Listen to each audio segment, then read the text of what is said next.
We have two key economic indicators coming out this week, and they could move the stock market, so you want to pay attention. First, continuing claims and initial claims. This is the Department of Labor's unemployment insurance numbers we get every single Thursday.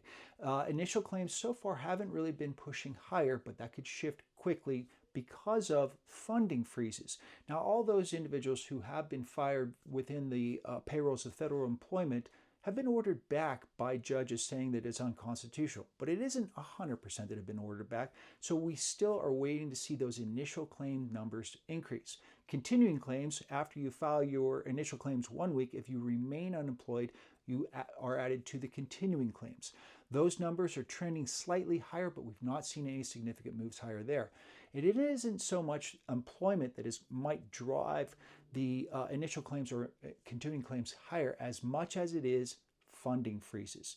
Now, the funding freezes coming out of the federal government have been fast, and this will have ripple effects throughout the economy.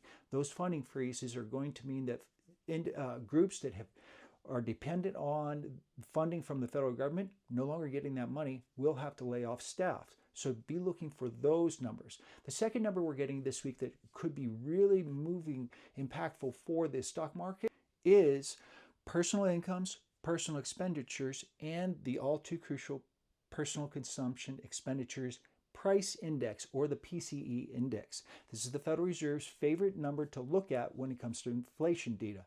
Now, we are seeing unemployment moving slightly higher, which means less individuals demanding and consuming within the economy, which could pull the PCE number downward. We did see CPI number come out a couple weeks ago, and that was softer.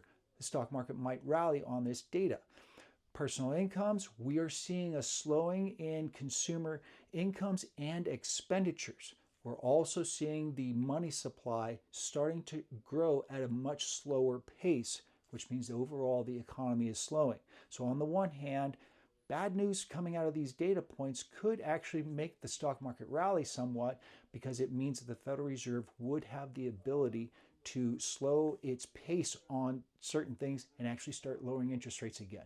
Make sure to stay tuned. I break all this down in my Substack newsletter, so make sure to follow along for those.